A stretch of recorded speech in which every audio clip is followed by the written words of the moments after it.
मंडळी, आपण घर सुंदर दिसावं म्हणून सजावट करतो, पण एक गोष्ट अशी आहे जी घर सुंदरच नाही तर निरोगी पण बनवते, ती म्हणजे घरातली झाडे. पण खरंच घरात झाडे ठेवण्याचे काय फायदे आहेत आणि त्यांची कशी काळजी घ्यायची, आज हे सगळं मी तुम्हाला डिटेलमध्ये सांगणार आहे. तरी हा शेवटपर्यंत व्हिडिओ नक्की पाहावा ही मनापासून विनंती. तर हॅलो, नमस्कार, राम राम मंडळी, कसे आहात तुम्ही सगळे? आपल्या वनश्री विला ब्लॉग्स या यूट्यूब चॅनलमध्ये तुमचे खूप खूप स्वागत.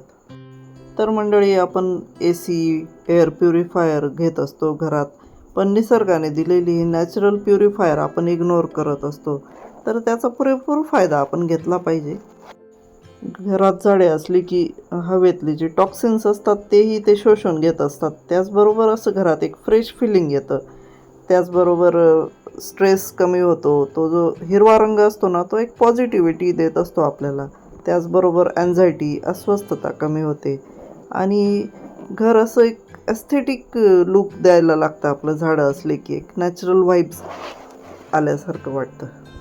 इंडोर प्लांट्स हवा मॉइस्ट ठेवतात. तसंच घरातल्या लहान मुलांसाठी आणि सिनियर सिटिझन्ससाठी पण हे बेनिफिशियल असतं. सहज लावता आणि जगवता येतील असं इंडोर प्लांट्सची नावं सांगायचं झालं तर snake plant, money plant, bamboo plant, areca palm, peace lily, aloe vera म्हणजे कोरफड, ही झाडं तुम्ही लावू शकतात. आणि म्हणजे जर तुम्ही बिगिनर असाल तर या झाडांपासून सुरुवात करू शकतात, कारण यांना खूप कमी मेंटेनन्स लागतो. काही लोकांचं म्हणणं असतं की आम्हाला झाडं लावायला खूप आवडतं, पण आम्हाला जागा नाही, गार्डनसाठी पण जागा नाही आम्हाला, आम्ही कसं काय करणार? तर त्यांचं ही जी अडचण आहे ना, ती इकडे आपोआप सॉल्व्ह होते. त्यांची गार्डनची पण हाऊस होती. हो, आपण घराचं कुठल्याही कोपऱ्यात आपण झाडं, खिडकीत, जिथे डायरेक्ट नाही पण इनडायरेक्ट सनलाईट येतं अशा ठिकाणी ही झाडं ठेवू शकतो. आपण भरपूर झाडं ठेवू शकतो आणि घराचा कोपरा सजवू शकतो. जागेचा प्रश्नच येत नाही. आणि ह्या झाडांचं पाणी साधारण एक 4-5 दिवसात बदलायचं असतं, म्हणजे कसं डासांची वगैरे पण समस्या राहत नाही. आता मी इथे सगळे पाणी बदलून घेते आहे. झाडांचे पॉट्स पण स्वच्छ धुवून घेते आहे, म्हणजे त्याच्यात बुरशीचा वगैरे प्रादुर्भाव होत नाही मुळांना. आणि काही थोडी सुकलेली पानं असतात ती पण काढून टाकते आणि झाडांची पानंही स्वच्छ धुवून टाकते, कारण आपण नाही म्हटलो की ती तरी त्यांच्यावरही धूळ बसते आणि मग त्यांचं ती जी प्रकाश संश्लेषण, फोटोसिंथेसिसची प्रक्रिया असते ती थोडी मंदावत असते. आणि कुठलंही झाड घ्या, त्याला अंघोळ ही पावसाची अंघोळ म्हणा किंवा आपण घातलेली अंघोळी झालीच पाहिजे. त्यांना आवडते ती, मग ते अजून असे मस्त ताजेतवाने दिसतात, फ्रेश दिसतात. तर आता इथे माझं तेच काम चाललंय सकाळी सकाळी चहा पाणी झाल्यावर. कारण कसं आहे आमचं, तर आम्ही असं मानतो की झाडं पण जिवंत असतात आणि त्यांनाही त्यांच्या आवडीनिवडी असतात. त्यांनाही ॲडजस्ट होण्यासाठी एक योग्य जागा लागते, पुरेशी, जिथे हवा खेळते असेल किंवा जिथे डायरेक्ट नाही पण इनडायरेक्ट सूर्यप्रकाश येत असतो. तर या सगळ्या गोष्टींची काळजी आपण घेतली पाहिजे. आणि मग हे असे ठेवलेले असतात आणि अचानक पाऊस सुरू झाला की आमची झाडं बाहेर ठेवण्याची पण लगबग सुरू होते, कारण झाडांना रेन वॉटर मिळावं अशी त्याच्यामागे आमचं एक थोडंसं ते आणखी जास्त फ्रेश होतं. त्याच्यात, कारण पावसाच्या पाण्यात नायट्रोजन जास्त असतो ना, तो त्यांना लागू पडतो. तर आता इथे माझे प्लांट्स सगळे मस्त स्वच्छ करून झाले आहेत. फ्रेश पाणी भरलं आहे मी पॉटमध्ये. आणि हेच माझे स्पायडर बांबूचे प्लांट्स आहेत, तर ते मी इथे आता अरेंज करून घेते आहे. मला पर्सनली असं वाटतं, घरात झाडं ठेवणं म्हणजे फक्त सजावट नाही, तर ते एक जिवंत नात्याचं उदाहरण आहे. आणि तुम्ही त्यांची काळजी घेतली तर ते तुम्हाला शांतता आणि आनंद देतात. काही घरांमध्ये शोकेसमध्ये बऱ्याच शोच्या वस्तू ठेवलेल्या असतात, उंची वस्तू असतात ते, पण त्याच्यापेक्षा हे झाडं तर कितीतरी सौंदर्य निर्माण करतात घरामध्ये. हो, नक्कीच. हो ना.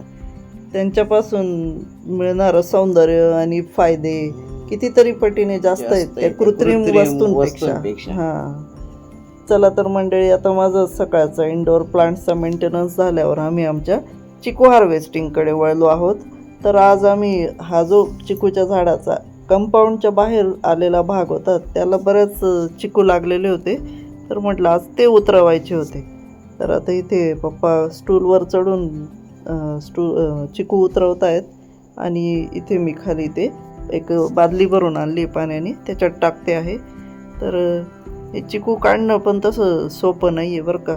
तो काढताना आहे ना चीक उडतो आणि तो जर चेहऱ्यावर किंवा डोळ्यात गेला तर थोडं इजा व्हायची भीती असते. त्याच्यामुळे ते उतरवणं तसं जिकिरीचंच काम आहे.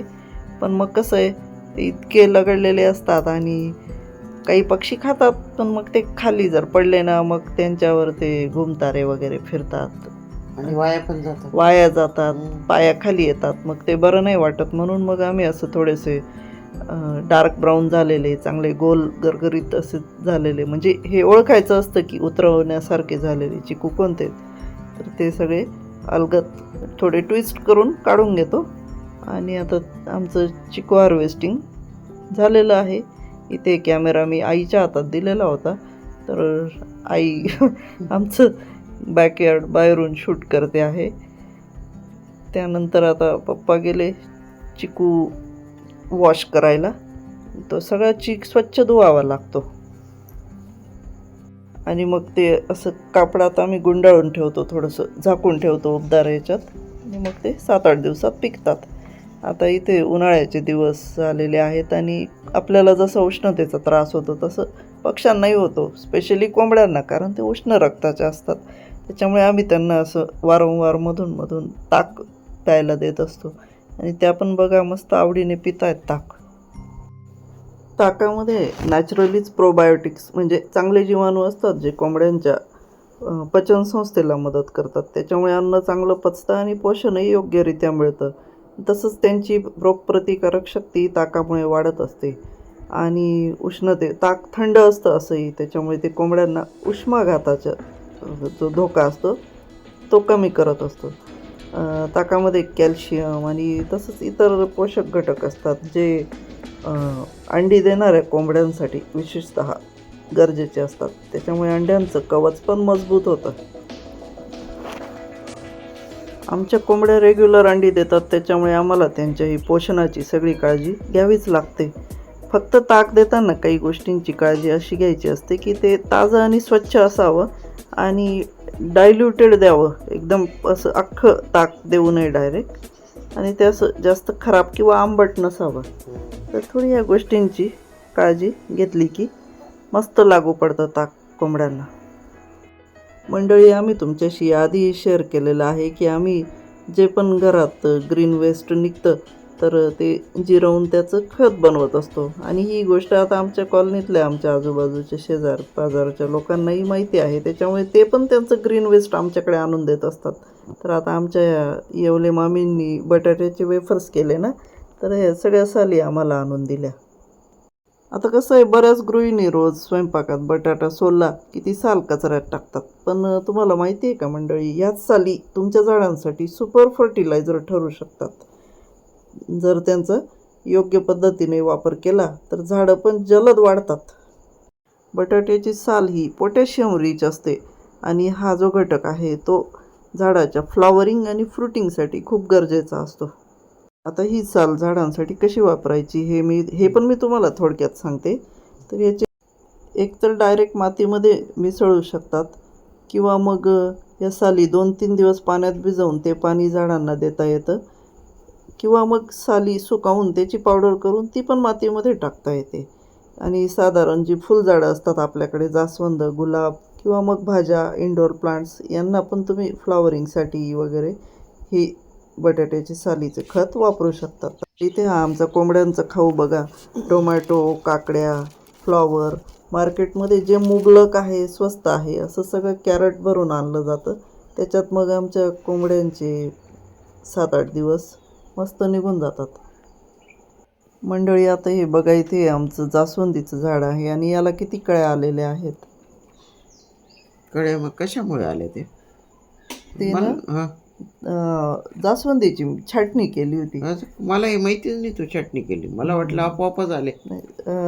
तर कसं असतं, साधारण फेब्रुवारी मार्चमध्ये हे फुलझाडांची छाटणी केली ना, शेंडे साधारण, तर मग जी छाटणी आहे ती पण अशी कशी तिरकस करायची आणि मग त्या जिथून आपण छाटणी करतो तिथे पुन्हा नवीन फांद्या येतात, फुटवे, आणि लगेच कळ्याच यायला सुरुवात होते. हो ना. म्हणजे ज्यांना प्रॉब्लेम असेल की जास्वंदाला कळ्या येत नाहीत, फुलं येत नाहीत, तर त्यांनी हा नक्की ट्राय करा.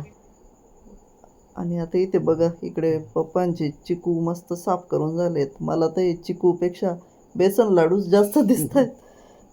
तर आता हे मस्त आम्ही पिकायला घालू आणि मग पुन्हा यांचं वाटप सुरू होईल.